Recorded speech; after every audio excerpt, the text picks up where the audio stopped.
meeting will be gone. Thank you, Radek, for being here. So the stage is yours. You can share the screen, but please introduce yourself and also maybe why this topic is so interesting and exciting for you. Okay, thank you, Bettina, for a wonderful introduction as always. Hello, everybody. Great to see you. Hi, Kate, Stephen, Dorley. We haven't met in person, but I've seen you in previous calls. Martin, Christoph. Hi, Christoph. And Leslie. Hi, everybody. Okay, where to begin? I guess there's a lot we could say about this topic. Every month we explore different angles of this life design topic, but where I approach it as a PhD researcher here at NOVA in Lisbon, which is where I'm based, we decided to venture into a less explored area in this field. My first paper, which I presented here a couple of months ago, was about the systematic review of life design. So we looked at what we know about life design and where the gaps are in the academic field. And one of the biggest gaps that we found in our previous research, which some of you have seen, we discussed, was applying life design with older populations, especially those who are above the 50s, 50s plus, and perhaps also more vulnerable in other senses, for example, being unemployed. And that was exactly the target audience we decided to venture into with my research team. So I would love to today present you a little bit of an update rather than a conclusive, conclusive findings per se. So more of an update on our research, what we've been up to, what we are still doing, and what are our next steps in the next months, because it's an ongoing journey. Thank you again for the invitation, Bettina. I know that you were interested in the topic and I accepted to share where we are, but it's not finished by no means. And actually, as you will see, there's some challenges we encountered in our research process. So I'm going to share my screen right now. Screen sharing over here. If you could just give me a heads up, you can see what I see and that we are on the same page. Just a moment. And present full screen. Can you see the full screen of my presentation? Not yet. It's coming. Yes, now. Wonderful. So let's get into this. There'll be time for Q&A, of course, and we can have a discussion. Actually, I would hope we do, because also it's a kind of a two-way street here. I present where we are, but I really welcome and we welcome your suggestions on how maybe we could move forward with our research, because it's definitely been not an easy ride. So let's get into this. Our study is an experimental study. We decided to go with experimental design because that is the design that's also been lacking in this field. There's a lot of qualitative studies, a lot of interviews, a lot of case studies, but not enough quantitative, more empirical research in life design. We tried to do that, and we also employed longitudinal design, meaning we decided to follow up with our participants for a couple of months after, up to 6 months after. And the sample is that we decided to go with is the local sample of Portuguese unemployed adults, which we have been able to find thanks to a collaboration with local NGO that supports these individuals. So I'm going to go into more detail about this, but this is the overview of what we've been up to here. Maybe just one thing to mention is that our project, we have submitted this project to an award, and we have received the grant from quite a large Spanish foundation worth of 100,000 euros to be able to sort of attempt and conduct this research in the 2 years, over the past 2 years. So we're kind of halfway through. The first year has kind of just finished, and we still have about 1 year to go. And this is going to be the presentation about this progress. Now, the organization, if I mention them, they're called NOVA. They are up here or down here in the top, the bottom right corner here. They are called NOVA. In Portuguese, this means to start again, means anew. And this is exactly what they're trying to do. They are an NGO that's trying to help people start again, especially in the later stages of life, kind of find their own career meaning and their own career path once again. So very aligned with what life design is trying to do. That's why we partnered up. So very briefly, I think it's important to introduce ourselves also and my team, who is not here with me today, but this is not one-man show. This has been a collaborative teamwork. And thanks to my support from my advisor, Professor Samantha Sim, who is a human resource management professor here at NOVA SBE, and also my colleague, Amelia Montero, who is a project manager for the project, and also Sebastian Kernbach, that some of you know. We have joined forces together, and Sebastian is the only international researcher on the team that we have approached at the very beginning of the project, because I was already in conversation with Sebastian, and we have joined forces together to have his expert opinion on the subject as well. Now, what did we do? What was the whole mission and objective of our work? We have designed a career transition program, and we presented it as such. We didn't say we're going to be doing live design or none of that. We presented it as career transition program for job seekers aged 50 years and more. We chose this sample, as I said before, because it's heavily understudied and underserved, especially in CLD literature. When I use CLD, I know we often use different abbreviations here, ELD, CLD. I just use CLD for now as a career life design, just for simplicity. And so we have delivered this training then with a team of instructors. There have been 3 of us on the live design front and 3 other instructors on the control condition front. I'm going to explain what we used for the control condition.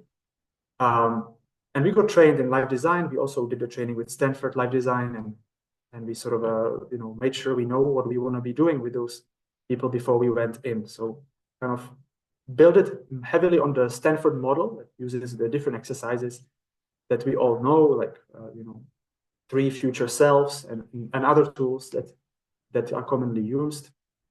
And we designed a live design course along those principles. And I already mentioned that we work with other NGOs. So that's the overview. Now here I should also mention that the other condition, because it's an experiment, so we have a treatment condition and control condition, we decided to go with a similar intervention, which has evidence in career literature to promote an adaptive, healthy outcomes for participants, and that is a mindfulness-based stress reduction program. I wonder if anybody of you have heard or tried or is practicing mindfulness. Some people nodding. So MBSR is the kind of a golden standard and a benchmark for mindfulness practices, very heavily robust in scientific research and a lot of evidence behind it, and also suggesting it improves career outcomes. So we thought, great, let's use MBSR as a control and as an active control in this case. So people actually are doing something, but we still consider them as a control condition. And we compare against career life design. Also an intervention which seems to be having a growing evidence for career outcomes. And so we kind of put them against each other to compare the effects of these 2 interventions. And the objective of this training that we invited all the participants for was to help them succeed in their career transition. That was it. We just kept it very much neutral, so they didn't know which condition they ended up in. And we just say, we are here to help you transition more successfully. So how did this work? As I already mentioned, I'm just going to highlight the key points here. People have been randomly allocated to either of those conditions. So this random allocation is also very rare in life design research. Typically, these studies are very scarce. We decided to kind of think ambitiously and try to do this time here to contribute to the literature. We position this as a mental training that will consist of different practices that will assist each participant in their process. And we did it online. This was the only option for us to do it because it was practically impossible to get everybody in the same room on a consistent basis over a period of 1 month. Also, given people are across the country, not just in Lisbon, where we are based, but also in other parts of Portugal. So we went for a more scalable option. We did it via Zoom, 1 session a week, over a period of 1 month. So we had 4 sessions in total. Each was about 2 hours long. And it consisted of different exercises, self-reflections, small group discussions, and at the end, weekly challenges that our students were asked to complete by the next week. For the longitudinal things, I think since we're trying to emphasize the academic part here, or the research side, we had those, how many? 4, 5 time points. So T0 stands for the pre-test. This is what they did at the beginning, just to test where they are on different measures, and I'm going to talk about those measures next. And then we compare to T1, which is the post-test, immediately after the training, and T2 was 1 month after, T3 was 3 months after, and T4 was 6 months after the end of the training. This was our longitudinal design that we have applied. The incentives we use may be interesting to some of you who may be also designing your studies or looking to test live design, put it to the test. That's why I included it here. We have been very privileged here in a way, or blessed, but we also worked for it very hard, of course, to win this grant, that we had some budget to work with, so we could use these incentives. And even now we are still using them because this is the biggest challenge usually in these studies, to incentivize people to not just show up, but also to do the surveys afterwards. That has been the biggest challenge. So in our case, we ask for people to complete all 4 online training sessions, and then complete the surveys. We're going to send them afterwards. This was the only requirement we had.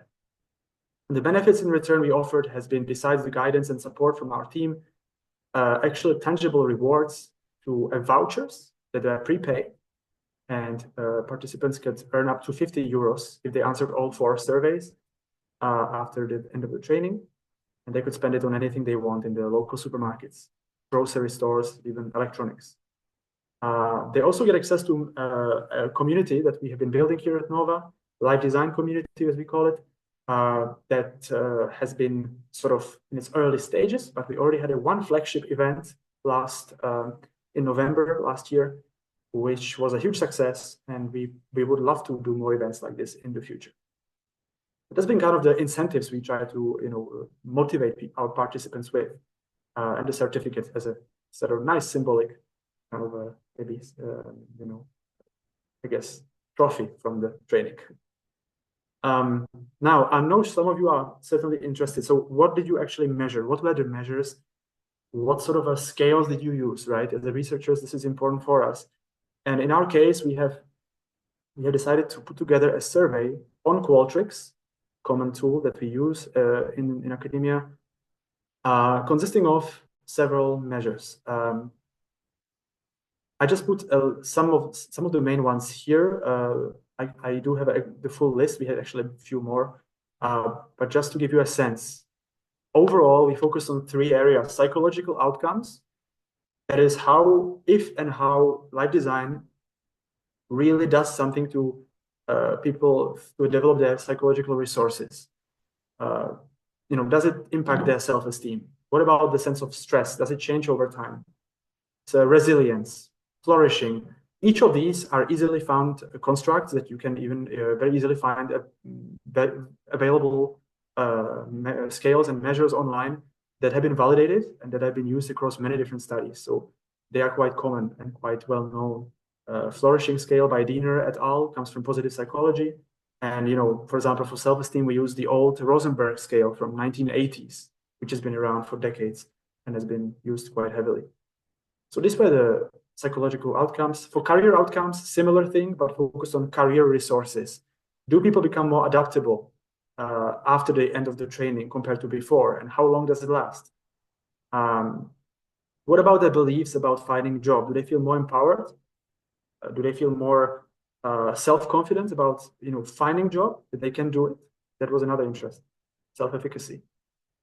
And of course, relevant for this group, are they interested in starting their own business? Maybe after the training, do they suddenly have an intention that they would love to launch their own venture, even in their 50s? And this was a big one because we actually looked up some statistics and they show that actually there's a significant number of entrepreneurs who have started their businesses in their 50s and became very successful. So this belief that, oh, I'm too old, it's too late, I cannot start now, I cannot do something new, is rather a limiting belief and can be quite unhelpful. And so we also address that in our training. And other variables that you can see here. I'm not going to go into more detail into this because I know there's more exciting things we would like to cover here, but in discussions, I'm happy to elaborate. Maybe just final thing on this one, which was very important, is I think what makes our study quite unique and interesting here compared to most other studies in quantitative way conducted on live design is that we actually were interested in concrete career outcomes as well. And by this, I mean, not just looking at, okay, so you went through this training, is it doing something to you after the training or even a few months later? That's cool. But we were actually interested in, could live design actually tangibly impact the trajectory of the people? Meaning, do they find job actually after this training in, 3 to 6 months after? Do they maybe start their own business actually? Do they take action on that? So these really concrete outcomes, we wanted to explore that. And that's not been done actually at all in live design research. So moving on then, just a few highlights, what we've been kind of doing already, just to show you this is not just an idea. We've been showing up, we've been practicing these things, we've been organizing and making things happen here at NOVA in Lisbon. We went directly to the headquarters of this NGO. We have met with these people. You see some people who came on the welcome day on the left, top left, and then we have basically started doing these trainings on Zoom, and we have run these trainings pretty much until now. We still plan to continue. And in November, as I mentioned, we held a large event at NOVA, which brought together over 70 people, all from this category, unemployed and in their 50s, who basically, for the whole day, we spent together discussing this topic of aging, longevity, and life design, and the value of life design for this process. It was a super exciting day. We had a huge amounts of positive feedback from the participants, and we would love to do it again in the future. Of course, we are now very heavily focused on the research side, analyzing data, and moving on and gathering more data, because we encountered some issues. I'm going to talk about this shortly. So overview of numbers. So far, we had 11 online training cohorts, 6 in mindfulness and 5 in live design. In total, we managed to have about 80 participants who completed our online trainings. So that tells you in each group, we had about 5, 6, sometimes a bit more people, typically around 10, I think was the average, but it fluctuated. So it was a very small group, Zoom calls, which was actually great because it worked better, I think, rather than having too many people on Zoom. We used breakout rooms. We used all the common techniques that you all know of and that you use to help make it exciting, make it engaging, and make it also kind of intimate experience, so everybody would feel safe. However, out of those 80 people that went through the trainings, we actually, after analyzing data, we had about only a half of them who actually completed the pre-test, the first T0 survey, and the post-test, the T1 survey. So, and the split was actually about 27 and 15 in live design.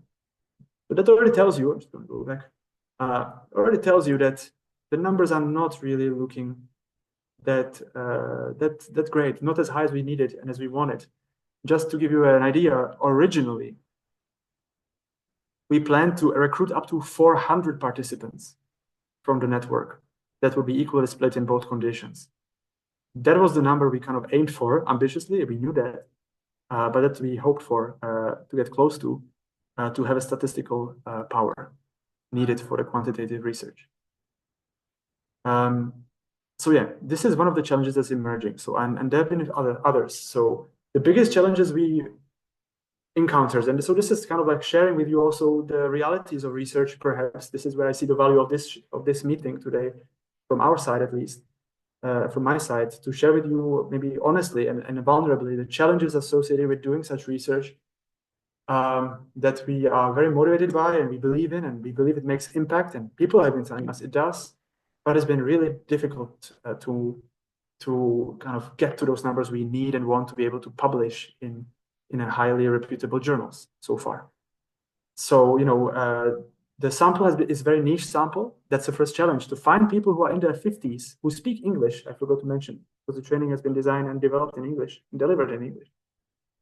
who are, in our case, in Portugal, speaking in English, that can understand the content and interact with others, who are having the time to attend the meetings. This was a big irony of the whole thing. We realized many people, even though they're unemployed, they still tell us, I don't have time. I don't have that much time. I'm very busy. I'm running around. I'm seeing my grandkids. I'm doing a lot of things. I don't have much time, even for the career-related training. We were like, that's interesting.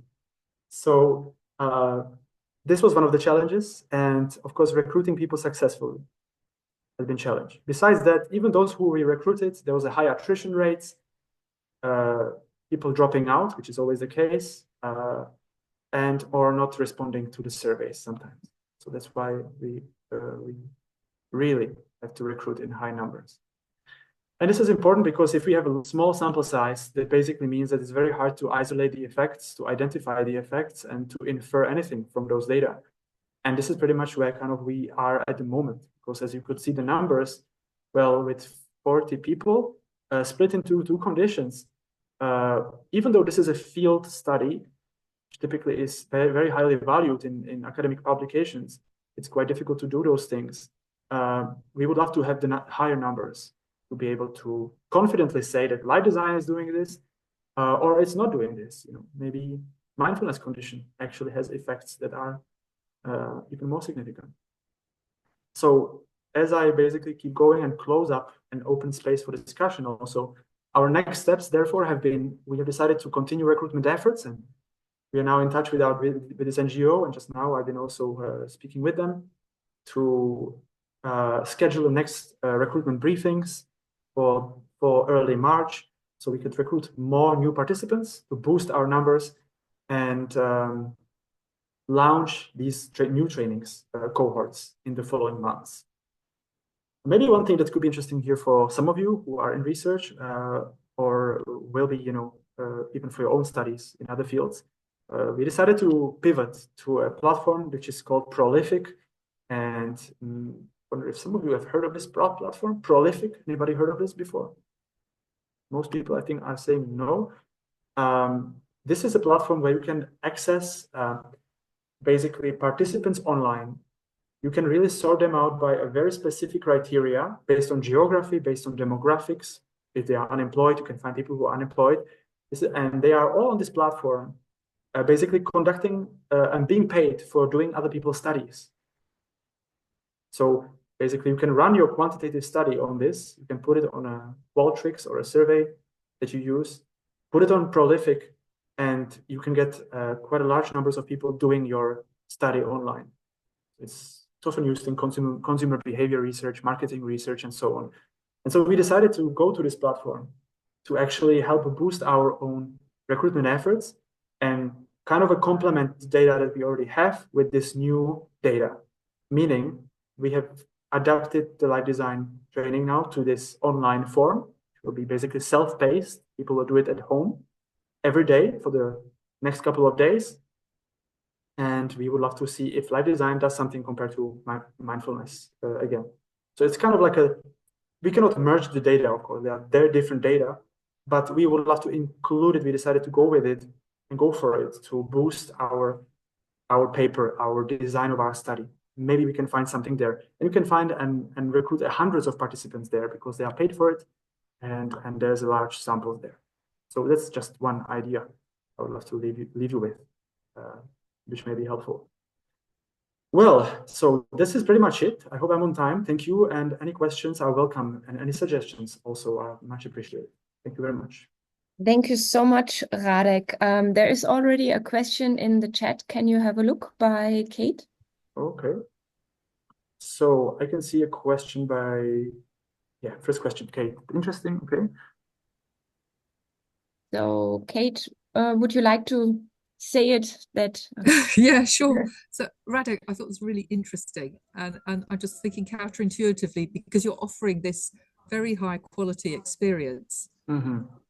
Do people value things that are free if you make them commit and pay? But did you think about making it a paid, basically selling it and saying give me some money to get compliance?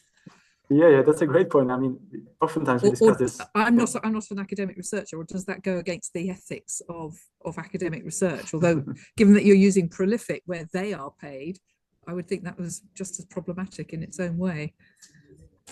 Yes, well, so that's a good question. And we discuss this sometimes psychologically, right? We see it. If something is for free, people sometimes don't value it as much, perhaps don't invest as much if they don't come. In our case, we did not see this as an option, to be honest. This didn't even come to our mind to make people who are unemployed in Portugal pay for this. It was not, I don't think this is common practice in research either. So that's why it was not the first thought that my advisor would be thinking of. And actually, we did everything we could to kind of go along with the standard ways of doing research, which is we incentivize them. We did everything we could to, provide them with the opportunity to transition, because clearly many of them are in big pain, because that's why they joined the NGO. They join because they seek it out voluntarily, and they become members of this NGO to help them move forward. The NGO designs courses, provides CV support, and so on. So we kind of provided this course as one part of this NGO's portfolio already. So great question, and I agree with you. I mean, maybe if this would be paid, people would be more invested to show up and do it. But in this context, research-wise, we didn't do that. Yeah, apologies. I'd forgotten that they were all unemployed. Of course, you can't make that population pay. Interesting. Yeah. But a great question. I think there's definitely something there for sure. Okay, second question. Thank you. What does the data look like so far, even with the low numbers? Do you see an impact of the education? So the data so far, well, long story short, in this small sample size, we have 20 people in one and 27 in one and 13 in the other. I mean, for quantitative study, this is just not enough. We cannot infer anything. The data, in short, did not reveal anything for now, based on all those 10 different scales and measures that we are interested in. There was nothing significant. And even if there was, it would not mean anything at this point, because we cannot just use it. So we are underpowered, and this means that as researchers, we have to really think creatively and pivot and continue pushing. Basically, that's it. I'm going to suggest you stop sharing your screen. Okay, no problem. So we can look at each other. Have you thought about switching to a qualitative analysis? Because that's qualitative analysis can get published even with a very, very small number of participants. And my previous research doing longitudinal studies on the impact of entrepreneurship education, it's really hard to show quantitatively when you measure something beforehand and then you measure something afterwards. I mean, it's several months, people change, and you've got 5 T conditions, like it might go up and then down and then back up again. And the next one goes down and then up, and it all kind of, so just from a quantitative analysis point of view, I have to say I've lost confidence in quantitative analysis of longitudinal studies on the impact of entrepreneurship education. The numbers are small. The numbers are hard to interpret. They kind of some go up while others go down. The others go down while others go up. It kind of sort of all blends up, and then at the end it's a small number anyway.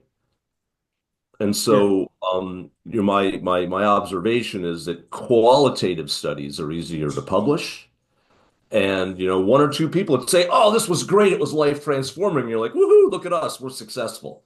Whereas okay, some obscure scale showed that it went from 3.2 to 3.4, and Cronenberg alpha chi-squared was 0.01, and therefore the hypothesis is supported. Bleh.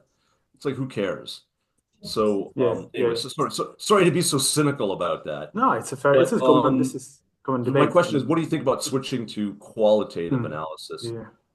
You can do that with smaller numbers. And if you impact the life of a small number of people, that's a win. Right. So very good question, and I would say, well, in our case, there's a bit of a catch here, because we are, in a way, we are kind of caught and locked in more or less in the design that we propose to the grant body, to our funder, meaning we cannot just suddenly like redesign everything and say, well, we're just doing qualitative now. Because the reason why we got the grant was that they were interested in randomized control trials, and they were interested in them because they are lacking. Because why? Because everybody's doing qualitative studies, because they are much easier, much simpler. And in some way, I would disagree here, if I may. I don't think they are easier to publish. Many people here, colleagues who are all in qualitative, they're struggling greatly to publish in qualitative, at least in my discipline and in my field. So obviously, I know nothing about entrepreneurial education, but in our field, very difficult actually. So the argument is actually quant, also for us as PhD students, right? We need to publish, is a better bet, because if you can design a good study which is quantitative, experimental, or even randomized control, and you find something, it is seen quite highly and valued greatly. So, I mean, yeah, so this is just one perspective and depends probably on discipline. But I honestly, I agree in some way, Stephen, with your perspective and limitations of quantitative, totally there. And I'm not an absolute, blind, to say, a follower of quantitative. I didn't even initially expect to myself to go there. I think it's got limitations. But we decided and we had to stick with it, because we cannot change like the design now halfway through. They really expect us to deliver quantitative, and they're waiting for it. So that's why we need to keep just going and just finish the job. Well, you can always do both, and like Right. once the grant's been given and you've hired people, like whether you tell them to do a little bit of qualitative as well as the existing thing. I'm not suggesting a total change. Yes.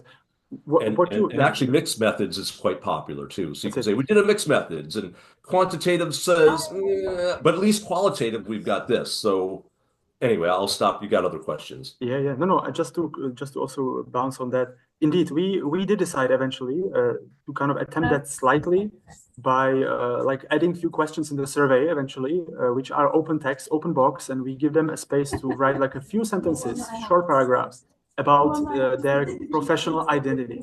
So we have a question about how do you feel your professional identity has changed? How do you manage with this transition after the training? And maybe we can find something there, but for now, not yet. So there are two questions by Michael and Leslie, and just as to build on what Stephen said, I think a mixed method approach would be valuable. What we just observed with our students, and probably many of the educators here too, is that you have to incorporate the survey in your activities, because doing it afterwards, they are gone, they're not doing it, and it's sometimes not with bad intention. So incorporate survey in your activities, and use and consider using artifacts as a base for data collection. For example, their future self. So something that has been generated along the journey can be also used for generating insight. So Michael cannot unmute himself, therefore I read his question. It seems to me that some of the key measures are rather applicable for life design compared to mindfulness, especially the ones that are closely connected to positive effects on job seeking. Do you agree? And can you elaborate a little bit? Yes, so yeah, I think some of them, you could make that argument for sure. I think they are more maybe applicable to career life design, right? Because it's focused on career designing and moving forward. But we still decided to include them, I guess, largely because we were curious to see what this will do to people, I mean, probably measures like self-esteem, measures like resilience, they are both, and actually research shows that both life design and mindfulness studies have shown some relevance to these constructs. When it comes to more things like coping with the job loss and other things, that's a different story. It's quite complex. We decided to include them anyway and just be curious what it's going to do, because there's some comparison to those. I guess one of those that maybe, Michael, maybe which specific one are you referring to? Could you bring up like any specific measure you felt was too close. Michael, showing the slide again. Sure. So going there. Let me go back. So, okay, here we are.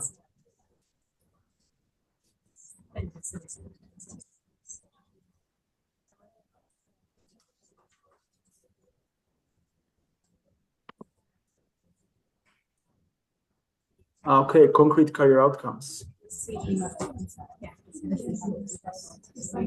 Well, I mean, in this case of concrete career outcomes, there has been no research actually showing, even from my first paper, my systematic literature review, which I presented at URAM in our group, no research showing that life design actually leads to concrete career outcomes. In other words, we don't know if people who do life design training with Stanford or any other group out there actually find a job, or actually get the job, or get the promotion, or start a business. We don't know that. There's no empirical evidence for that claim. Although it seems logical and intuitive, actually, there's no evidence for that. So that's why we wanted to inquire that, and we use it for life design. But we also use it the same measure to analytical instrument to mindfulness people. Because you can make the argument, again, we don't know. I don't think there's studies showing that people who are more mindful, they find job easier, better. But so to us, it's an equivalent unknown. And that could be maybe there could be an argument that maybe people who are better able to cope with the negative emotions and feelings while they are unemployed and while they are dealing with the uncertainty, maybe something like mindfulness could help them through another mechanism deal better with those emotions, keep a calm head, keep clear-headed, and as a result of that, make better decisions, as a result of which they find job easier. So we kind of treated both conditions as different, but potentially equally beneficial. I don't know if this answers your question, Michael, but that's kind of how I'm trying to, yeah, thank you. Maybe our thinking. The other can speak up that Radek doesn't have to switch between chat and so Stephen, you had another comment? Mm-hmm. And then Leslie? Oh, my only comment was, I mean, control groups don't necessarily have to have any expectation of success. That's why they're a control group. I mean, Right. in some ways, the fact that your control group might have some degree of success just kind of convolutes things. I almost would have preferred having one group that gets nothing or a placebo intervention. Mm-hmm. And then because what happens if both groups go up a little bit? Like now you're kind of sort of screwed as a researcher. Like, I don't know if my life design did anything. Like mindfulness did something and we didn't think it would. So yeah, that's a fair point. And we've been hoping to have Sorry, Leslie is gone now. I would like to raise a different topic. So I became aware of the challenges when people are unemployed, older, and are not so much involved in social life. So loneliness is epidemic, and the impact of loneliness is drastic in terms of people are getting more often ill, they are longer ill, and they are dying earlier. So maybe there are other positive side effects rather than getting a job, because when what we observe here in Germany right now with rising recession is that there are laying off people, and there are particularly laying off elder people with a package, and they are rather hiring cheaper new employees than older, very experienced and expensive ones. So meaning you will not change the economic situation with life design, but there are maybe other effects that are very positive. Have you considered that, or are you measuring that? That's a fabulous question, Bettina, and I think it's definitely spot on of how we were also thinking about this. Actually, one of the measures that I didn't actually put on a slide here, but we did use it, there was just example of some of the measures. One of the scales we used is called the Perceived Social Support Scale. Maybe some of you could find it interesting as well for your own work. And we use the scale, Perceived Social Support, because it's kind of measuring this. And we even used loneliness scale. I'm actually pretty sure we did. We had about 11, 12 scales in total. We did focus on the social aspect, and this was exactly because of what you have shared, Bettina, because we are also interested to measure if perhaps just by participating in this group format for the population which is chronically isolated, typically, this could be one of the potential benefits, at least, of this training, if not the other ones we would expect. So we are interested in this, and we are measuring, but so far, again, we could not find, we could not conclude anything. But we did it for both conditions. So just to let you know, both conditions were identically designed in terms of their format, number of sessions, the length of the sessions. They are all like the totally symmetrical. It's just one is active control, the other one is a treatment condition. And yeah, so this is one of the things. Maybe just one thing. Yeah. I would also like to emphasize what Kate just wrote, greater incentives, for example, specific internship work experience for this group. In our event where Michael, Georg, Barbara and myself talked, we addressed entrepreneurial career and life design also in the context of job search, but for school students. So a very not young age, but teenagers who are now getting in the job force, and many of them do not have any work experience. But what has been emphasized was, or what kind of triggered some conversations in the audience, was the emphasis on the network. Who are the people that are able to support you in here? And that could be also something that you should consider, using your customers, your target group, your research group as co-creator, and figuring out what could be supporting structure, what could be training on the job structure, that they are starting internships, that they are shadowing, so that we are bringing them closer together with the people they would like to work with or for.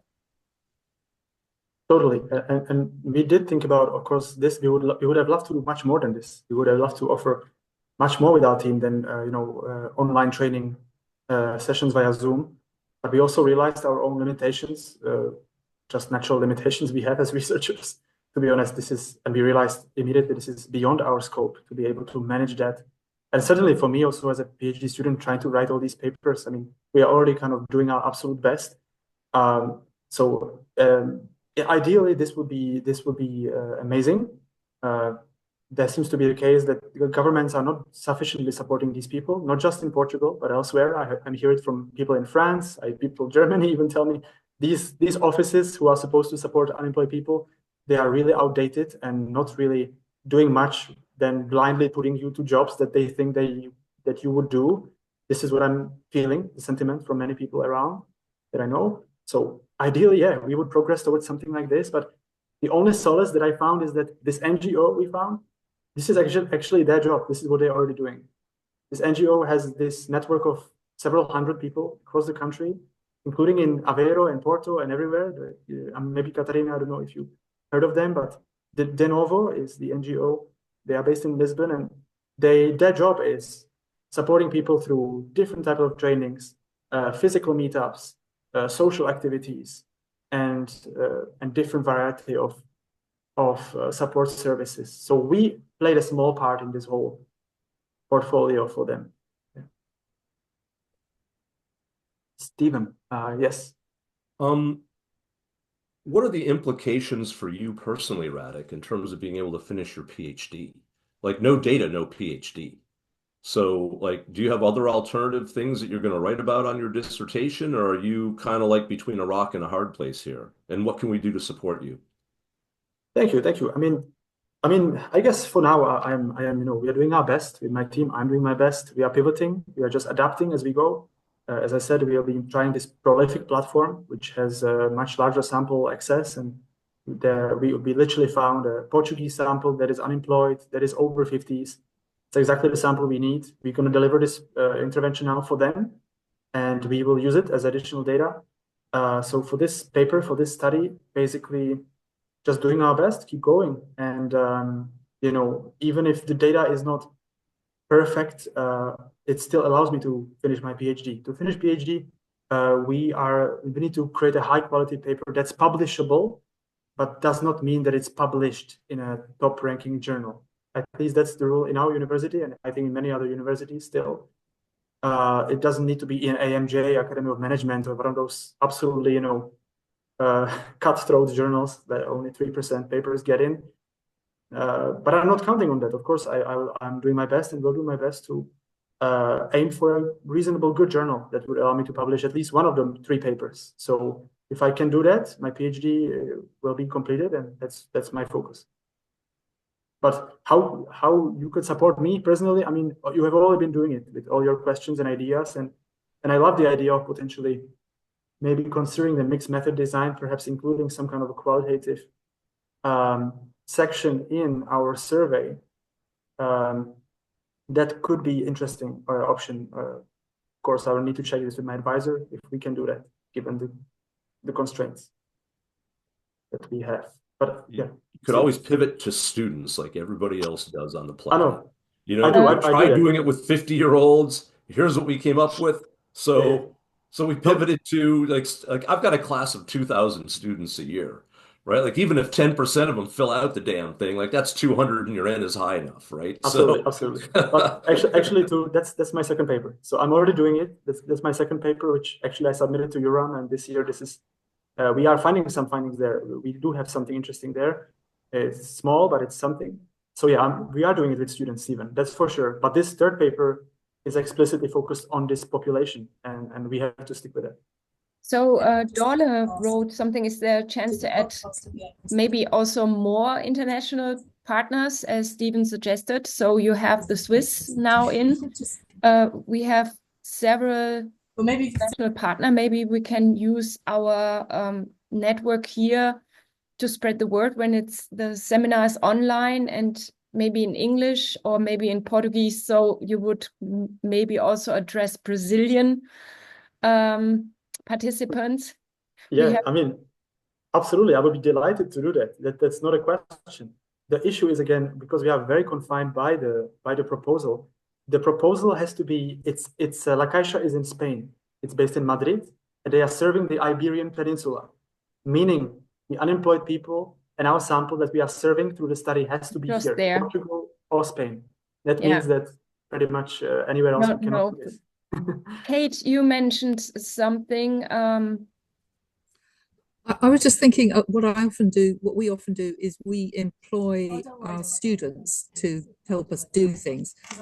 Do you have a school of psychology or students who you could employ to almost be the participants' coaches, to do a bit of light touch connecting and keeping in touch with them, and to encourage them to carry on with their participation in the study, which would give the students a bit of evidence when they're making their job applications for things what I have done. Students always need experience. I don't know, and students tend to be quite cheap to employ if you've got Yeah. And then the other thing is, obviously you're after English speakers in Spain and Portugal. Are there any English institutions, that English speaking institutions like the British Council or all of those expat communities that I mean, can I do any digging to help you tap into those at all? Tell me if I can. Yeah. Not that I know them, but maybe. So that would be actually a great, on this front, the support would be definitely appreciated. And maybe also, I don't know, Catarina, since also in Portugal, maybe, if you know somebody who is in this category, Portuguese, in their 50s, unemployed, and speaks reasonable English, those are the only criteria that we are looking for recruitment. That would be helpful, of course. So even if it's expats, well, expats actually no, because it would need to be Portuguese resident, unless they are Portuguese resident. So that would be helpful. Yeah, There's any support with it. plenty of Brits who've moved to Portugal after a pre and post Madeira. Brexit to get away. Right. So they would be Portuguese residents. They might not be nationals or Spanish resident. Not nationals. Yes. It's why do they need to speak English? Steve is asking, because the training we designed it in English for both conditions, and that was the reason, actually. Also because some of our instructors, they speak English, not everybody Portuguese. You speak Portuguese? I speak, but not in a way that I could deliver the course yet, unfortunately. Not yet. Not yet. So nobody there is able to deliver the instruction in Portuguese? No, my colleague, yes, she is Portuguese. She could be, but not for both conditions. I mean, the way it played out and the decision was made that we would deliver this training in English, actually. But the training is in English. Of course, we are flexible, and sometimes people are, when they struggle, we explain some things in Portuguese if needed. But the main language of instruction actually has been in English. And yeah. Just trying to find ways to help you get your numbers up. I appreciate it. I mean, all of these are coming in. My experience with granting councils are that, once they've given you the money, they just want the project to be successful, and they don't really care. Like, if you want to decide you're going to add some Portuguese, they're not going to tell you no.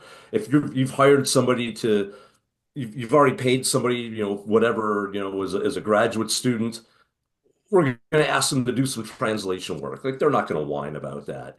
Our control group's going to be slightly modified, that the mindfulness is going to be, in Portuguese. Like, nobody cares. Like it's often researchers shackle themselves in a way that the granting authorities, they don't want you to shackle yourselves and kill your own project because you're like, we put this in writing 3 years ago and somehow, like, magically we can't change it. They want it to get published. They don't kill yourself over it. Like, they want you to spend the money. They want the project to be successful. Okay, I have to look a little bit on the time. Would it be okay? So Kate, final marks, and then we are closing with Radek. Oh, sorry. Radek, I was just wondering, have you been interviewed in all the big expat resident newspapers, online things, to gather participants that way? Because there are lots of those, or Facebook Live or whatever, in Spain and Portugal for resident English speakers. That was just my point, as a way to gather participants. Yeah, so maybe specifically in those, I don't think we reached out in those niche areas during recruitment. Mainly we focused on our partners. So we focused on the NOVA NGO, which had a couple of, and still has, and they have an ongoing stream of people coming in and joining. So that's why we're hoping this time we can have more people. They may have a couple hundred more people. So we are relying on that. We also tried other NGO that served the same purpose here in Portugal, but they were not really helpful as much as we needed. So, and then we asked for word of mouth. We ask every participant, hey, if you know somebody who is unemployed and is in your age, can you please send them this recruitment link? And that was it. We tried these strategies and this was it. So we actually got a large number of people who signed up initially. We had, like, I don't know how many, or 350 people who did the registration form. But then the attrition rates were so significant. By the time we get to the training, completing the training and sending the first survey, we have very few people. So, yeah. Good. Thank you for your time. So much, Radek. I hope it was valuable of your time. Thank you for preparing the call and presenting. Before we are closing, is there someone who has an ask, is looking for something? Because as you see, there are a lot of people who would like to help and support. Is there someone who needs help, is looking for something? Huh? Who's going to be at Oiram in Florence? Who is at Oiram? Kate doesn't know. Bettina's going to be there. Radek's going to be there. That's it. Okay, the others do not know yet. So we can highly recommend to go to Oiram. because at the end it's wonderful meeting each other face to face. And we had dinner last time. We will have a kind of a strategic meeting, and we are planning to have a retreat to apply life design on ourselves and gain experience. Katharina, would you like to give a sneak preview what is planned from mid-year this on? Because we haven't communicated it, but I'm so fucking excited already. Sorry, pardon my French. I'm sorry. Well, sorry. First of all, sorry, Radek, for stepping in so late. The only slide I saw was the thank you slide. So I'm really sorry. I was teaching until 4 o'clock. Well, Bettina asked me to think on how we could organize ourselves as a group, as a community, and picking those of you interested in using the framework of the impact plan that I created 2 years ago towards anticipating the impact of our academic life as we have it. And that would entail a couple of sessions with, a couple of exercises. Most of them would be very future or anticipating or anticipatory thinking oriented. But the idea would be for this exercise not just to work as a means to build up this community, but also to collect data that is somehow related to academic life and the design of academic life. Collect that data and ultimately get something that might look like a research that we could publish with all the exercises that would end up being done. So Bettina, the whole thing is still very unclear in my head, I have to say. We didn't discuss this as much as I would like. I have been into funding the proposals, and I'm going to be with that until the 5th of March. And after that, I will be working on that. But it would be pretty much organized. The whole thing would be managed community-wise by Bettina. I would, be responsible for the method, and Barbara is also working on this with us for the data collection and all the research bits that we would like to somehow make out of this. And yeah, I'm sorry, I was not ready for this pitch. I'm so sorry, I just saw and I'm really excited. So the whole idea is that we eat our own dog food and applying life design ourselves. And reflecting our own experience and using the community to discuss and also how might we better teach in the future life design, and maybe also what based on our own experience what would be valuable developments as well as future research topics and tasks. So it will be still exciting and work in progress. And if nobody has anything to ask or look for, I would close the session today. Thank you so much for being here. And I wish you a wonderful evening. Sorry, Katharina, I'm just so excited. And the book is wonderful. She also gave a talk on her approach. Have a look. Bye-bye. Thank you very much.